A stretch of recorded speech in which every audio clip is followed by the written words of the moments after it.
Well, hello everybody. Another exciting episode of Tim Time Projects. I know it's been a while since I've done one, and especially one like this because I haven't really bought anything old in a while. So right next to me, I got this as a hamfest find.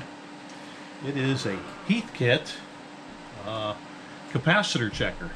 It's the IT-28, and it's complete with dusty profile and knobs.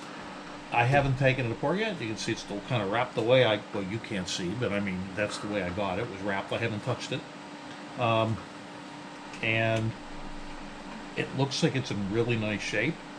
I'm not going to power it up till I maybe open it up and take a look at a couple of things. Also, while I was there, at Philco 24, and if you're an avid watcher of the channel, you probably remember that I needed one of these for the Philco 20, so I got one of these too, and I'll be replacing that. That's an easy replace. You can just do that right through the back. Don't have to take it apart. I still have to devise a method to repair the capacitor shaft. There's those power supply capacitors I wanted to update, and I think that was it. Yeah, so anyhow, looks like we're good to go with everything. Let me put this back out of the way somewhere so it doesn't get squashed. And we're going to take this apart. So tune in, and I'm going to turn you so that you have more of a view of this than me, because not that I'm not better looking or anything, but you know. One thing I did notice is it needs a knob, one of these knobs here. I talked to somebody there at the fest that said these are exact same kind of knobs they use on Fender guitars. They said except they're round, so I thought I could always replace. But there is somebody that sells one on eBay. I don't know, it's like $9 or something shipping. Not that that's really that cheap, but you know, kind of a captive audience. What are you going to do if you want to keep it somewhat original? So we'll see if everything else works and see if it's worth sinking any money into a knob, or if I should just do something aftermarket. So let me spin it around. I'm going to turn some lights on to see what that does to things. You know, sometimes when you turn a light on, it makes matters worse because the camera tries to adapt for it. And I'm going to turn you so you're not staring at me as much. Maybe staring down at this here doohickey. And maybe we can even zoom it in a little bit more. The only problem with that is I have to be watching, because as I move it around, it moves out of frame. Here's the screwdriver. One thing I do like about some of these is when they put a big enough hole in the back here that you can get the cord through, and the plug, not just the cord and then stop at the plug. So let's see. Put this over here. I'll put them in there. The screws out of our way. Let's open this up and hope that everything is in here that should be in here.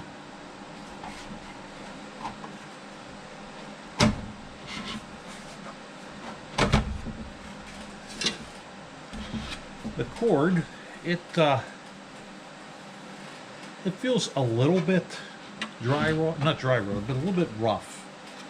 So I'm not sure what we'll do about that.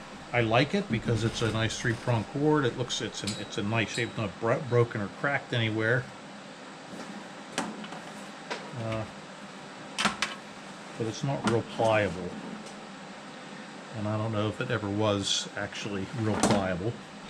All right, let's continue on with taking this apart. All right, let me get this out of the way here.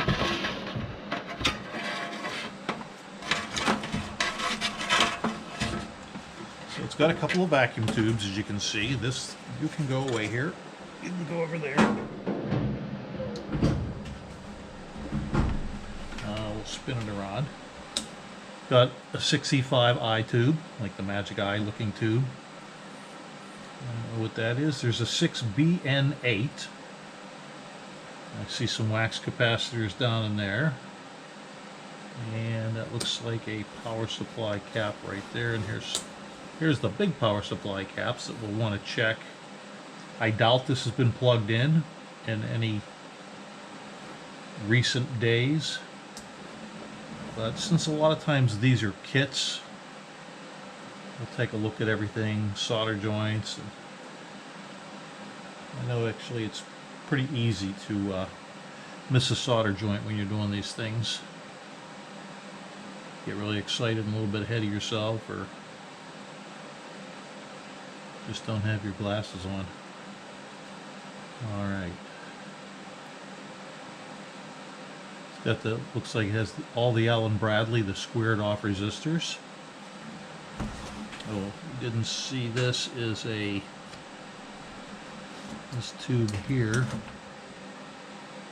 Looks like it's a 6A. I'm gonna have to move the light down on that. 6AX4 is that little guy. Now, one thing that does concern me is I see a wire cut off of the transformer right here,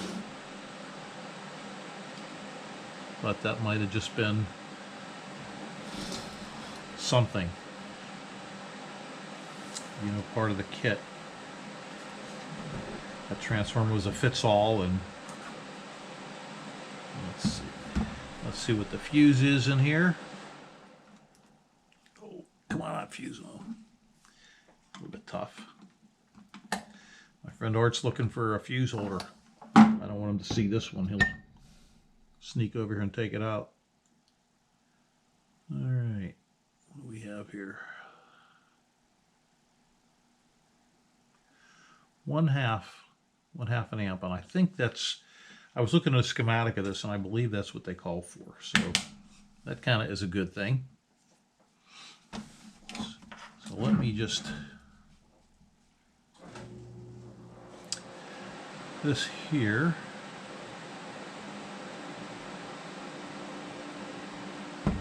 I see capacitor right in here.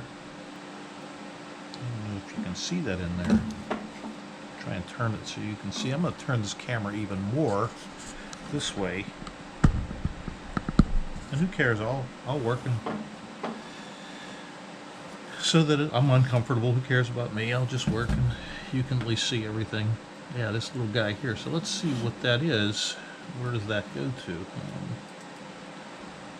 One end goes to there, which goes to there, which comes over here, which goes to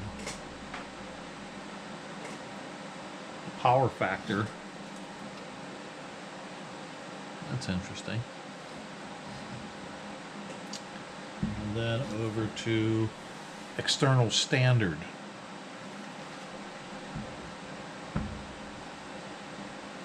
So it must be just an isolation cap for your, if you plug in external standard into it. I'm just guessing that. Let's see.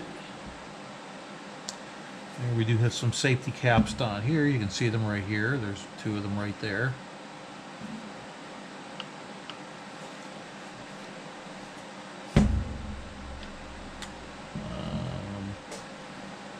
All right. Well, let's not delay this any longer. Let's just check these caps and see it. Make sure they're not shorted or anything crazy. First, I'll make sure there's no voltage on them. Then we'll hook them to the gizmo and see what kind of a reading we get. So let's stick it on DC volts here. Our meter.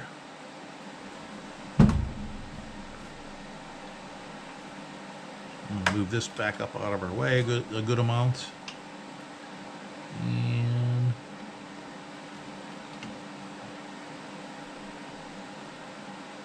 oh yeah, there's nothing.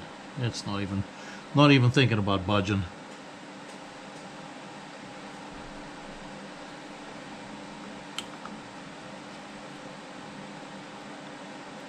Yeah, 0.01 of something, but it's not even moving. So let's just look at resistance on it, just to make sure that no short. To some megs. 1 sub-megs. Now they're still in the circuit, so I know that's not really an accurate test. But I just wanted to make sure it wasn't like a direct short.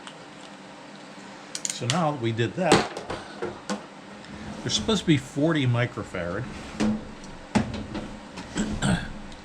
we're going to turn this little guy on now that we know that it's safe. And let's see what he has to say. Or she, I don't know what it is actually. Let's see. Got that guy right there, and this one right here, I believe. 42 microfarads, it's saying. Let's check the other one. The other one's the opposite. Plus is up there. Minus is down here. I can get on just that terminal. 48 microfarad.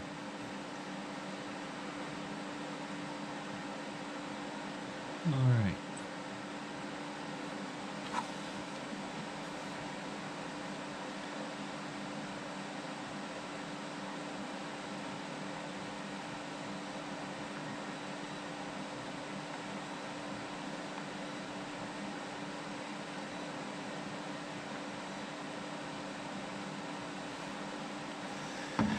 ESR is 0.33 on that. Let's see what it is on this guy here.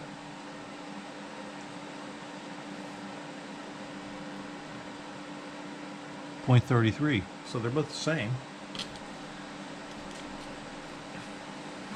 And I know there's a whole chart you can use to look that up and see what the ESR is for a given value of capacitance. I don't think that 0.33 raises any eyebrows. So, and when I say eyebrows, I guess the big eyebrows to raise.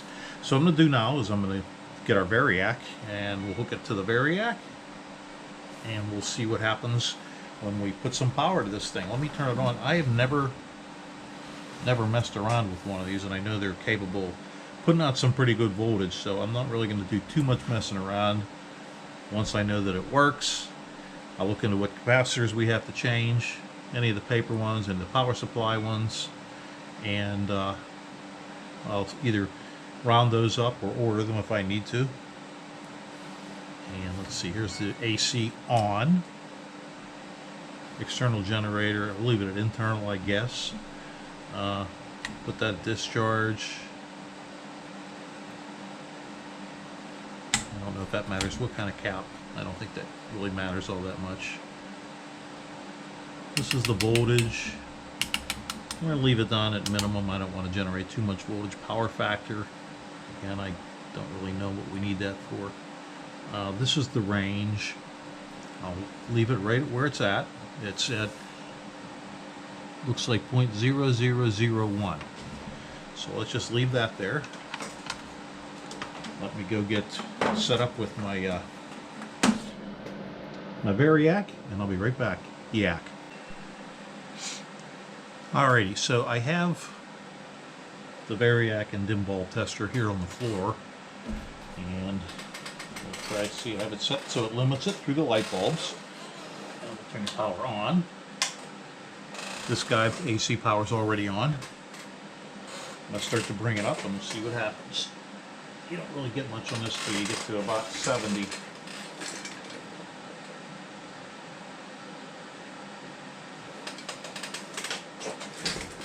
I have it at,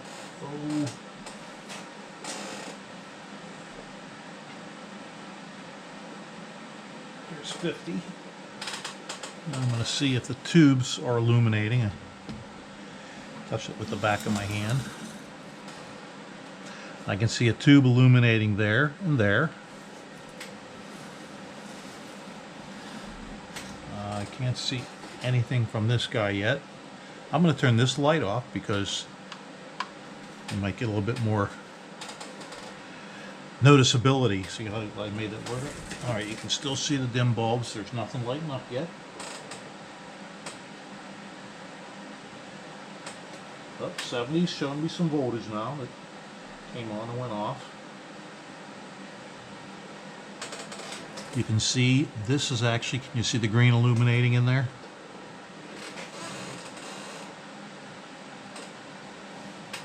Let's see what we got. Function. Showing 104 volts AC going into the device. Let's see.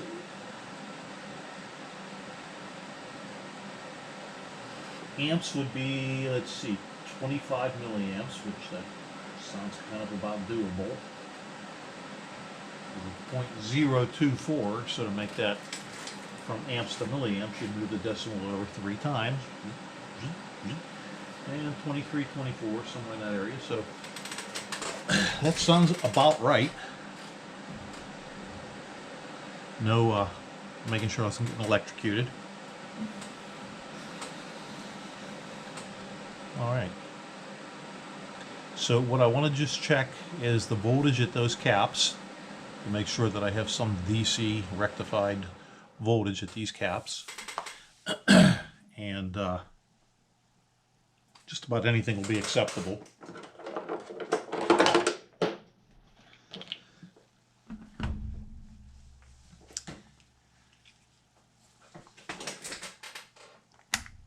Turn this guy back on to DC volts and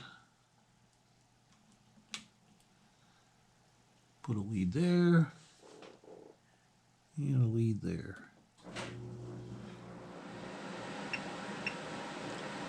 $390 volts. Okay, so that pretty much tells me that the transformer is working good. The AC high voltage transformer. All right, so we take that back off there. Put this back under here.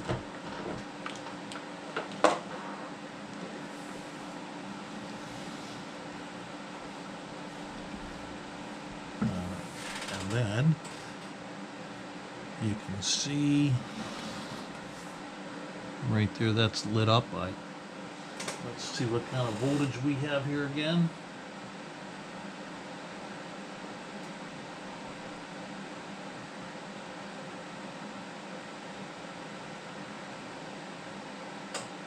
$107 volts. We got the TAD.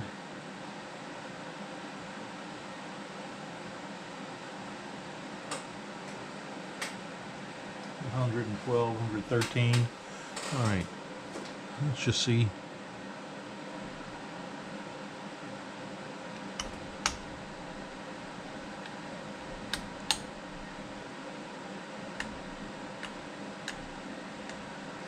All right, that definitely does some type of function. All right, so I'd say that this is a success. The only thing we're going to need is some capacitors to just update it. It'll definitely need the face cleaned off, which that's a pretty easy task.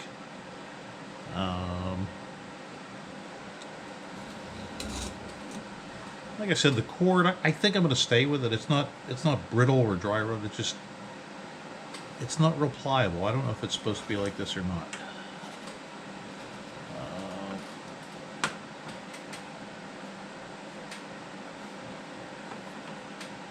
Alrighty, so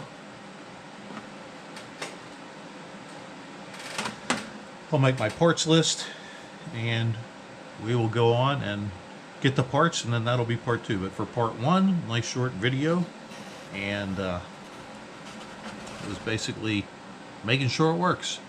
And my friend Art that was with me, he'll be happy to see this.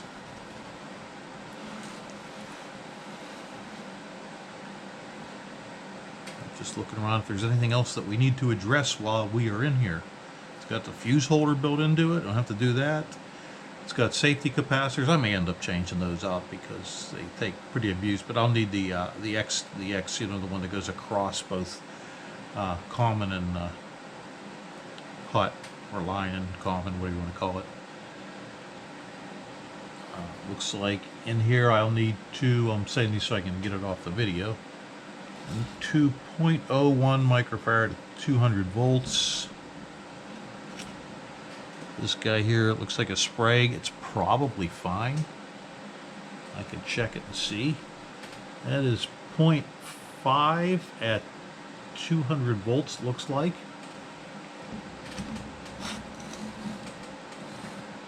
And then these guys here were 40 at 350. I think I might have some 47s at like 600 or something, maybe. Okay, well, that's a wrap. Thanks for watching this video, and stay tuned. We'll take care of the next one, maybe clean the switches up a little bit and throw the new caps in, and then we'll actually test some capacitors with it. That'll be fun. Thanks for watching. Oh, and don't forget to hit like, subscribe, and all that other thing that I think I'm supposed to say at the end of videos.